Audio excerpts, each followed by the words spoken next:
I don't know if I watch too many crime shows or if I'm just paranoid, so I've come here to ask. Last week, I made chicken gnocchi soup, and when it was almost done, I started helping my daughter with a school project. She got us both a bowl, and a few seconds later, my boyfriend ran into the room with a bowl and told me to eat the bowl he had. I told him it was all the same, but he insisted that he wanted mine because it had more chicken. Thinking back now, I don't know how he would have known that, considering my daughter dished it out. My daughter took the bowl he gave me and said she would eat it, but he yanked it out of her hand and said, "No, it's for Mom." I took the bowl, and he went to the living room. I continued doing my daughter's project and told her not to eat the soup. Around 20 minutes later, I walked into the kitchen to pour out the soups, and he was still eating his. He asked why we didn't eat any, and I said the cat got into it while we were waiting for it to cool down. He freaked out screaming, "Was it your bowl? Cats can't eat that." I told him it was only a lick, but he has been stressed out, watching the cat like a hawk, obsessive even. His reaction was very weird, to say the least. Since then, my emergency money has gone missing. I keep money hidden just in case because I lost my older sister when she wasn't able to escape a dangerous situation, and I literally swore on her grave that I would never be in that position. After the soup incident, I went to get my money, and it was gone. It was hidden, and I changed the location every few months. I asked my daughter if maybe she found it and told her that if she took it, I wouldn't be mad because I knew she couldn't have spent it, but she said no. A few hours later, she tells me she forgot, but the other day she and my boyfriend got pulled over, and she saw my pink wallet in his glove box. I did not tell her which wallet it was in, or that it was even in a wallet to begin with. So, I decided to ask him if he found it by accident, and he instead asked me why I was hiding a large amount of money, saying, "You know you could never leave me," and laughed. He had never said anything like that before. I told him it was for my daughter's Christmas presents, and he said no, he didn't find the money, but I could use his credit card if I needed anything. I didn't tell him about my daughter seeing my wallet in his car. Now, here are a few other things that have happened in the past few months that seemed random at the time, but now they don't. I have a severe allergy to latex, and one day, when we were about to do it, I glanced at the mirror we have by our bed, and noticed that the rubber he wanted to use was a different color. I stopped him because it wasn't latex-free, and he said it was a mistake and just an older one he had. We have been dating for over 2 years, and he knows how serious my allergy is.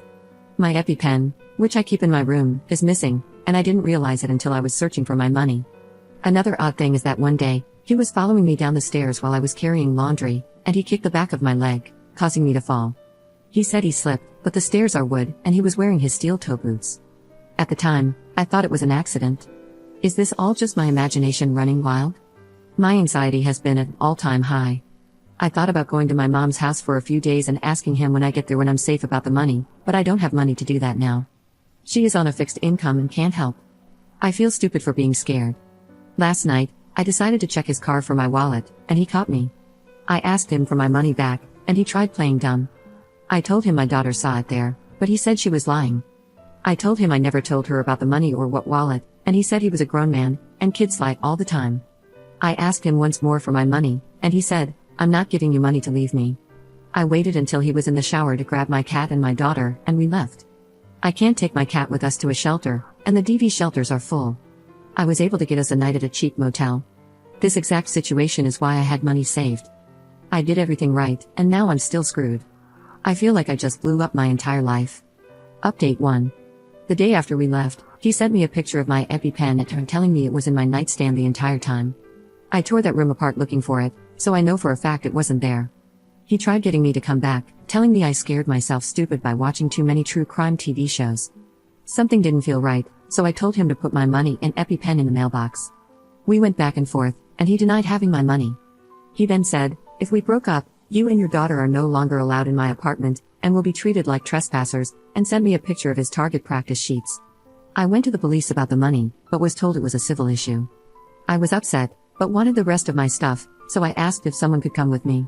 Yesterday, I finally got into the apartment with a cop and my landlord.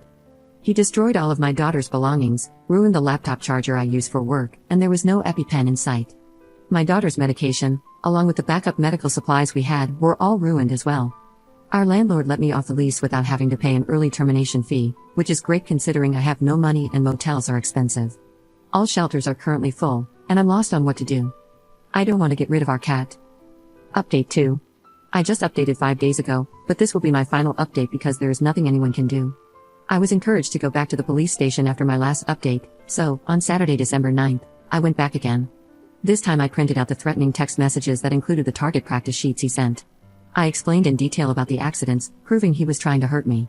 I even had my landlord put in writing that he believed our lives were in danger after seeing everything I was showing the police and let me leave my lease early. I brought in the destroyed medical supplies and medications. The police said they had already talked to him and said he didn't do any of it. He told them my daughter probably destroyed her stuff because she's on the spectrum. She is very mildly on the spectrum, but doesn't destroy things, and since it was his word against mine, they believed him. I didn't have proof he stole the money or that it even existed in the first place. I was told the EpiPen was my responsibility, and they won't do anything if it's lost. I was told to let it go and to stop bothering the police with my petty civil issues. I am so defeated and angry. My daughter isn't going to have gifts for Christmas because I have to save for a new deposit on an apartment. We have been staying in motels while I was reaching out to DV resources. I can't get help without a restraining order and police report. Every place is out of funds. He is getting away with everything, and I'm so glad we got out of there because there is no doubt in my mind he would have gotten away with deleting me. I know this sounds like my last update, but that is what happened, nothing new. There is no justice, and there are no repercussions for him.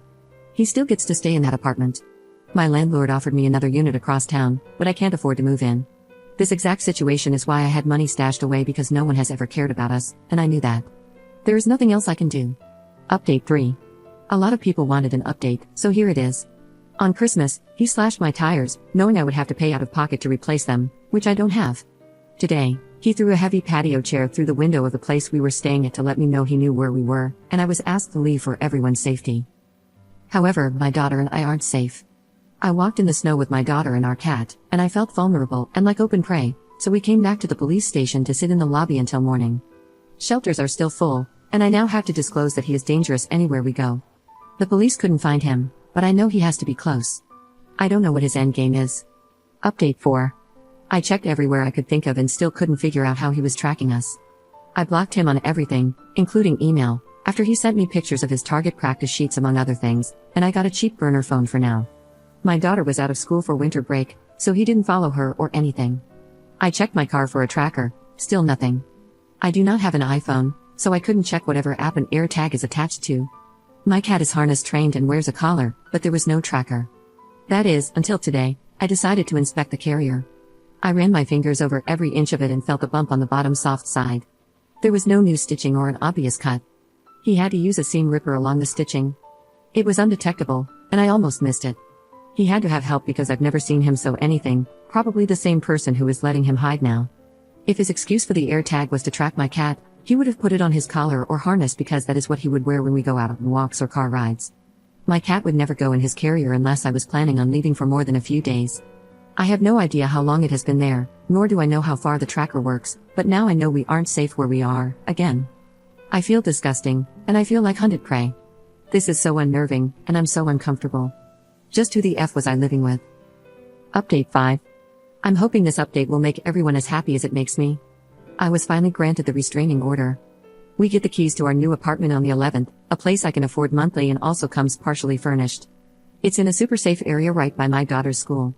Words can't describe the sense of security I'm feeling right now. We will spend our time living in our car until then, and of course, it has to be snowing, but we are together, and we have our kitty. This nightmare is almost over,